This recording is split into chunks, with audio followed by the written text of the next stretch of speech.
Welcome back to Just Chattin', and this is the series of videos we do on Thursday and Sunday evenings, strictly for our own entertainment and amusement.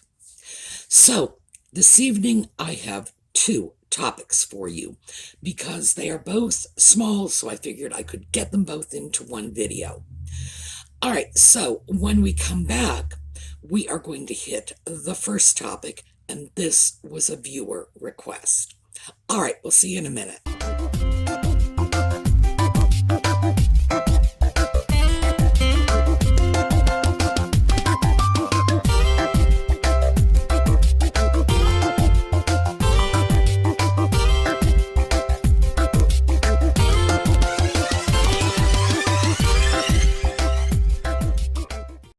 So, a viewer had written in the comments section and asked if I would please go over the evolution of my thinking, my opinions, my attitudes about nutmeg and ginger since I started making these videos.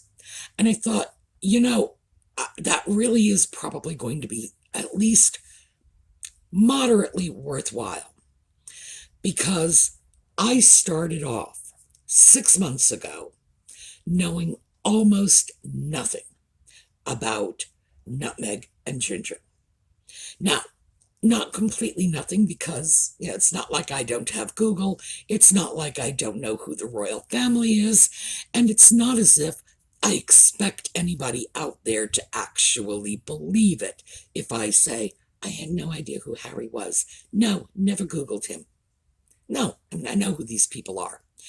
Granted, my knowledge of the royal family involves more,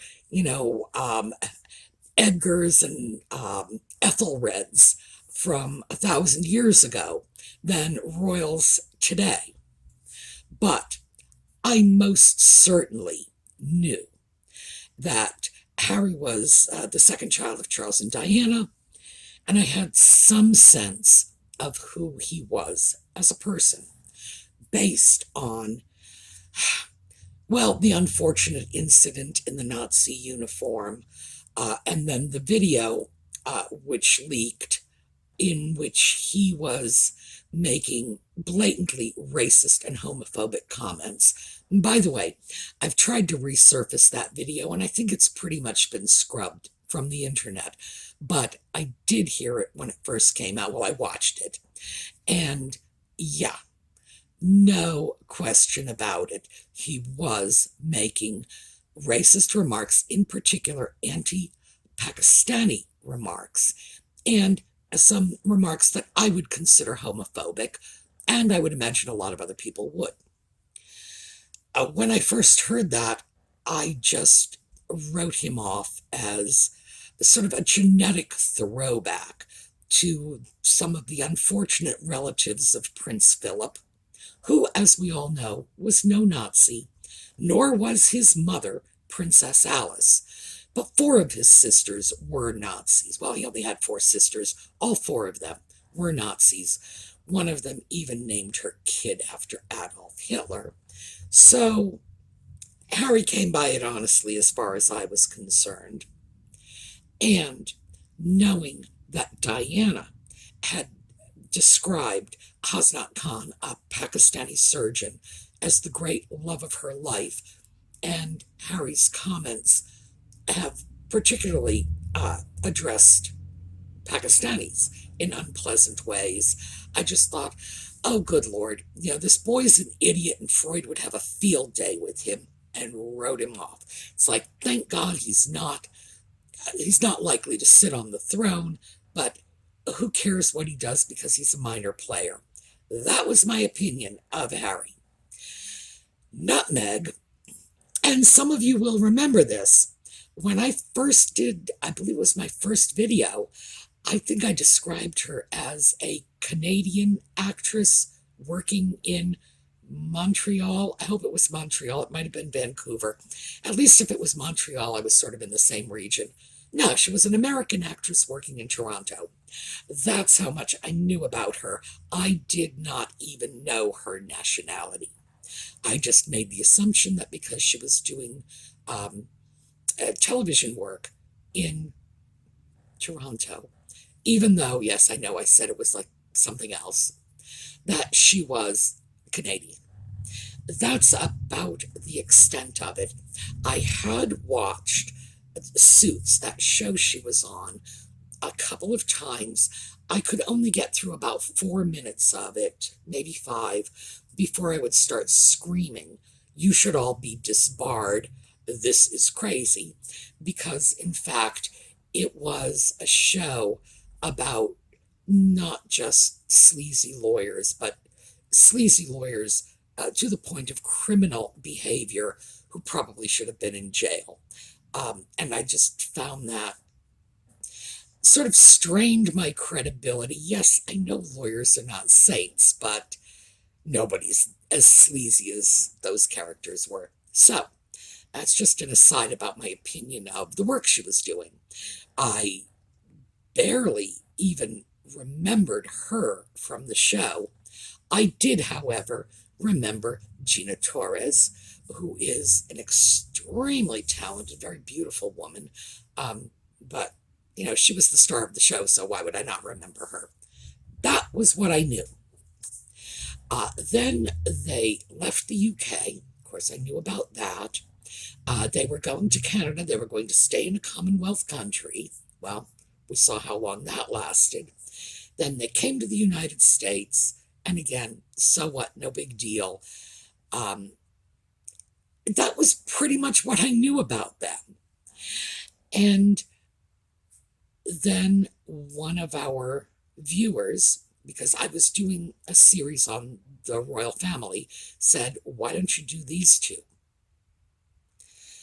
So the first thing I went after was Nutmeg's alleged suicidal ideation.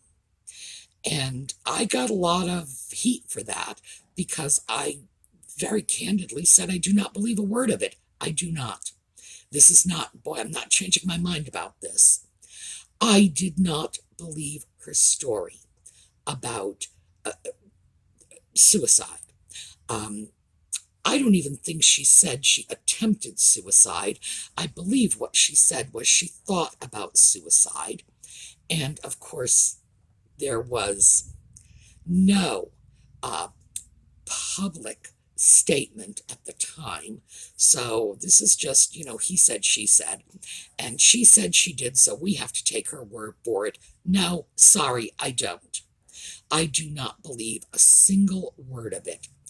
And this doesn't mean that I mistrust anybody who claims they are suicidal. In fact, just the opposite. I take suicidal threats very seriously. As most of you know, I was a social worker. I don't blow these things off casually. It's not about suicide. It's about Nutmeg. That particular video got a lot of interest, and the comments, it got a lot of comments.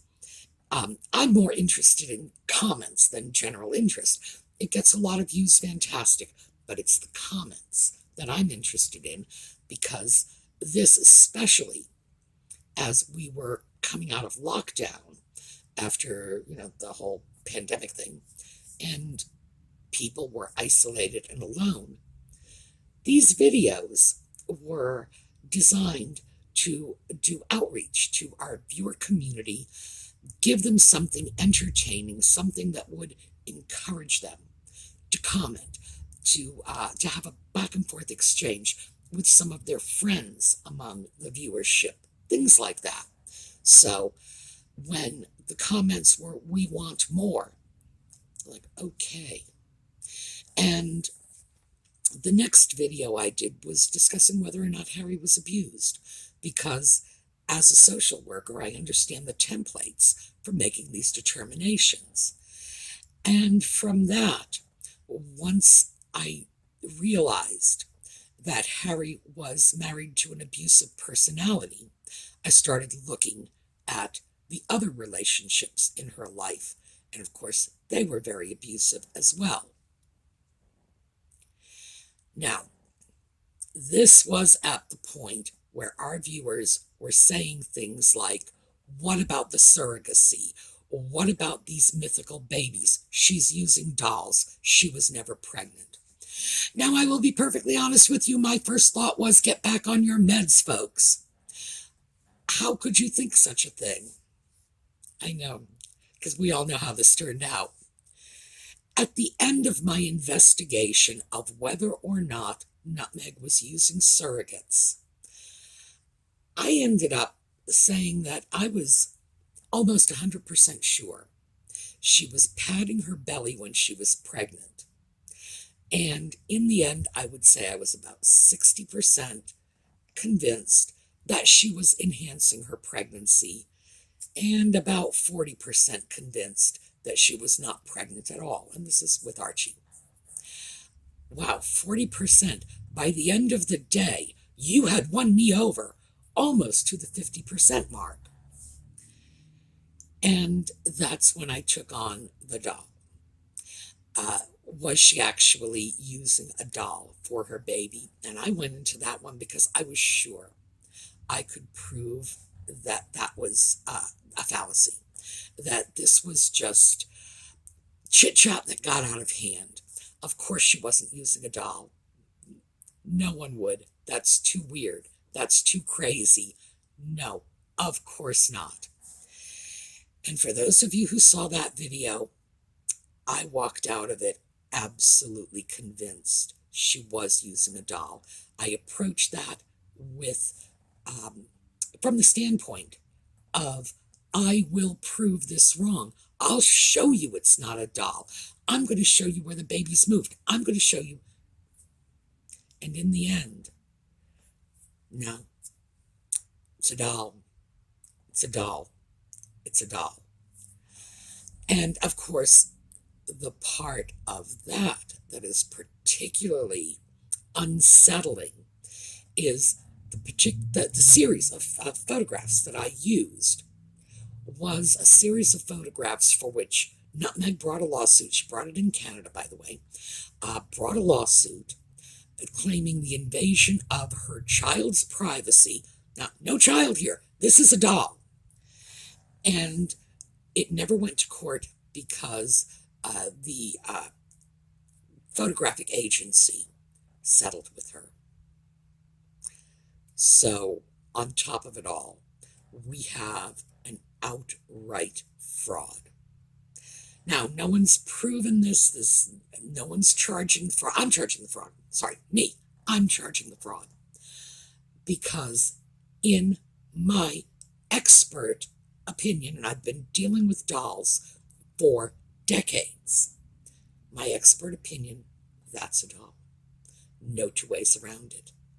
No one violated the privacy of her child. They violated the privacy of her doll.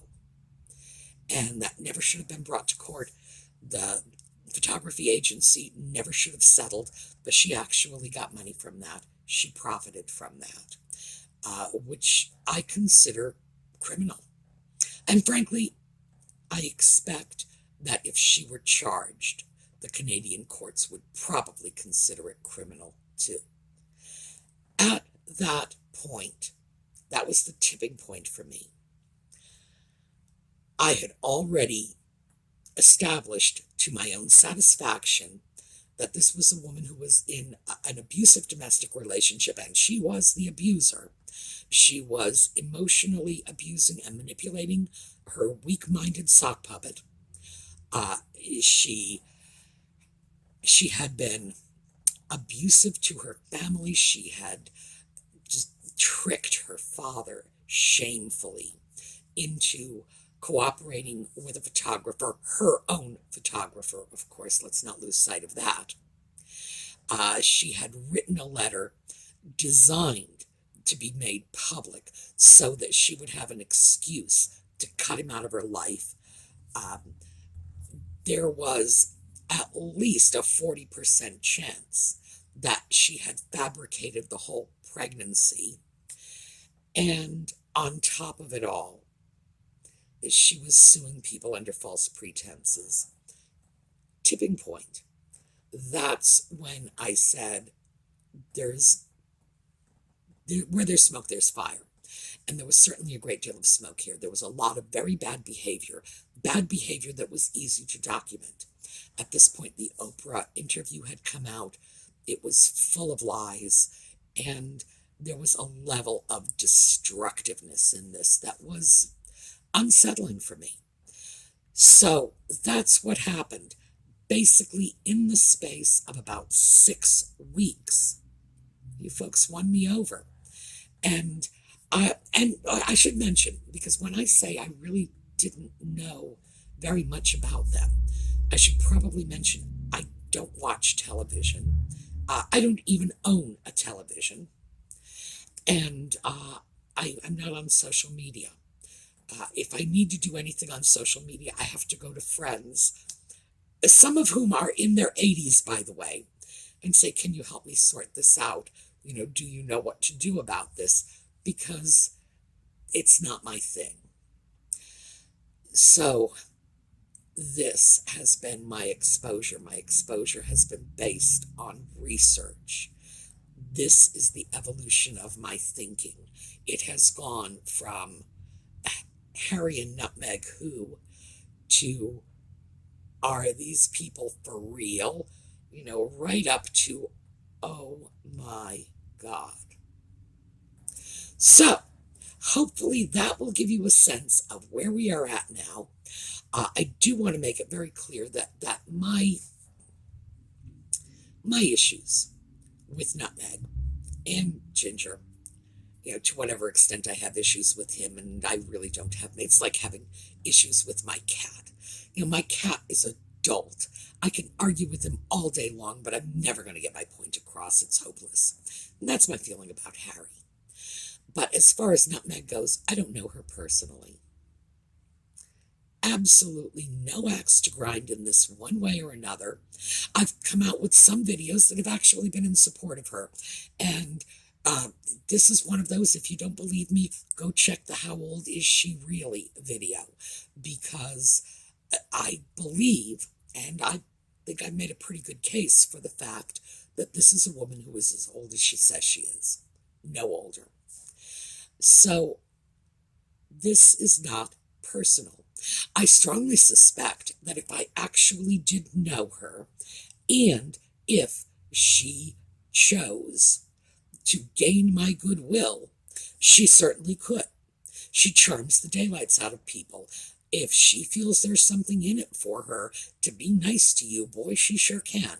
And would I be immune to that? Not at all. Not at all. No one's immune to her charms. But this is all about the facts, and it's not about anything personal. Oh, and by the way, I don't want to meet her. If you know her, please do not give her my name. Just don't do it. That's not an acquaintance I would like to cultivate. So that's how we got from there to here. Still, we are following the research, we are following the facts, and we are unraveling things that are of interest to you, our viewers. All right, number 2. Remember I said we had 2 topics. The second topic I wanted to cover today was the Sussex Squad, they're calling them. I call them megamaniacs. They are the rather disturbed followers of Nutmeg. And as you all know, because I've done videos on this, recently Nutmeg supporters have claimed that she is being trolled by vicious people. Harry has said that Megxit was a misogynist term that was originally coined by a troll. Not true. I mean, he can't substantiate that at all, and it's extremely unlikely. Trolls everywhere. Bot Sentinel, that company, if you want to call it a company, I'm not sure it is a company, frankly. People have said this is a guy who's doing this, on his kitchen table. Could be true. Certainly his research did not impress me in any way, well, at least not in any positive way. Was going on about the anti-Nutmeg comments on Twitter and all these accounts, which turned out to be a minuscule percentage, not even a blip on the screen in terms of Twitter's overall number of participants, of subscribers, their overall number of tweets that they publish annually. No significance to it whatsoever. And of course, he cherry picked a number of unpleasant comments. That's all they were, unpleasant. I do not think she wants to be Anne Boleyn, let's make her dream come true, was anything more than a joke. Certainly not a death threat. I have been looking recently at the comments made by the megamaniacs. And as always, I have references. You want to read them yourself, just go right into the notes and pull up those articles. They have been posting lately about why they don't feel Nutmeg ought to go to the UK and bring her children to see the Queen. Now, I have to say that I'm not a monarchist, don't get me wrong, I'm an American. The Brits can have their Queen, and I'm happy for them, but that's not how we roll over here. She's a 95-year-old woman.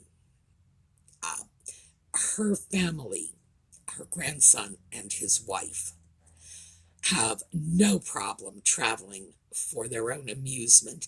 Harry's going off to polo matches on private jets. They're showing up at New York for photo ops. They can show up for Christmas at Grandma's. The woman is old. Let her see the kids. I'm assuming there are any kids to see. But, she's old. They may be able to pass off that doll and say, here, look, this is your grandson. Who knows? The idea that she ought not to go, however, as it is being promulgated by her megamaniacs, is because the UK is a dreadful place. Let me see. One comment was, Meghan and the kids wouldn't be safe on that cesspool island. Cesspool island. Whoa.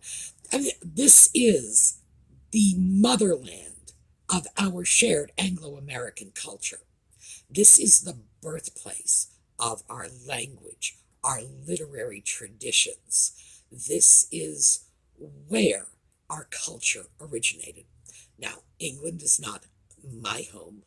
It's absolutely the home of the language I speak, the literature I read.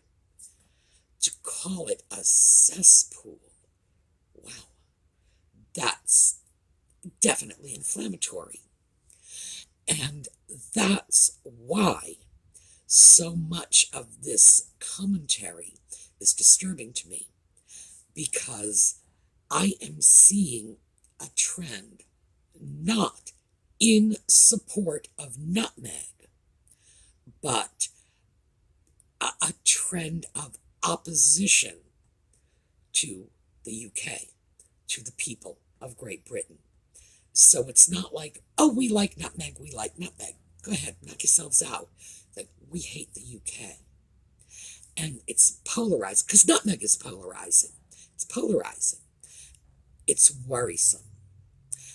Part of the reason it worries me is because the megamaniacs are younger people. This is true in the US and in the UK, that Nutmeg and Ginger's fan base is most prominent among younger people, under 30-year-old people. People over 50, it's my generation, are probably never going to come to despise the UK. We are people whose parents remember the Second World War, where our countries were military allies. We remember Winston Churchill. He's half ours, by the way. So, you Brits, you only get 50%. We get 50% too. Um, uh, uh, to me, Winston Churchill always embodied Anglo-American relations. We have a history we can draw on from our own lifetimes. Younger people can't. Um, so it is disturbing because it's about hating the British, hating the island. Too bad for poor 95, I'm sorry, year old grandma. It's very troubling. I don't know where this is going. I have a feeling I'm seeing the tip of an iceberg that's just, as with the Titanic, it's going to surface and cause us a lot of trouble. But I am keeping my eye on this because the comments I'm seeing are hostile, and that hostility is directed toward the British. How that is supposed to be supporting Nutmeg and Ginger, I don't know. But it's even worse because Nutmeg, who says she's not on social media, and she and Ginger are talking about the evil trolls and how the First Amendment and free speech and social media has to be shut down. Put warning labels on them like you would on cigarettes. That was actually one of her nitwit spiels. They are in personal contact with members of their fan base, these megamaniacs, and they are encouraging these hate comments. One who published all of the information about his or her conversations with Nutmeg, and that's, check the article. I'm not going to give their name because that would be inappropriate. But it's in the article. If they want to do it, they can. I'm not going to be party to that. Made comments, and let me quote one. That ugly horse face bitch is just bitter. She still lives in a dead woman's shadow. The spelling was good. There was no punctuation. Fortunately, they had a little gloss on this because I wouldn't have known who they were talking about. This person was talking about the Duchess of Cambridge. She is apparently the ugly horse-faced bitch. I'm glad I had that gloss, because if you said ugly horse-faced bitch and just said, guess who it is, it would take me about 7 or 8 months before I would finally say, oh, the Duchess of Cambridge, yes, of course. Like, she is so low on my list of ugly horse-faced bitch, I never would have gotten it. Same person, quote, might go public again. I need to cyberbully some folks in here. Remember, this is a person who Nutmeg has personally contacted and encouraged to keep up the good work, who is a self-admitted cyberbully. Now, this isn't my opinion that they're a cyberbully. It's not your opinion that they're a cyberbully. It's not Catherine Cambridge's opinion that they're a cyberbully. This is their own self-description. I need to cyberbully some folks in here. So what's happening is that on one hand, Nutmeg and Ginger are carrying on about the evils of social media. That's their public speech, where behind the scenes, they are actively encouraging some of the worst abuses on social media. And by the way, this is just a couple of isolated quotes. I don't have the stomach to go through all of the horrific things I've read. We're talking serious death threats. I mean, credible death threats uh, for William, Catherine, their children. Things that I look at and think, you can call the police on this one. You could get somebody, questioned for a threat like this. Some of the most horrific personal attacks. Well, I'm not ugly horse face bitch, like I said. Anyone who's ever seen Catherine wouldn't take that seriously, but I'm talking personal attacks, bitter, vitriolic personal attacks, and they are supporting this. So what's going on here is they're talking out of both sides of their mouths. The one benign, let's just put a lid on social media and let's stop the hate and let's all be friends on the surface.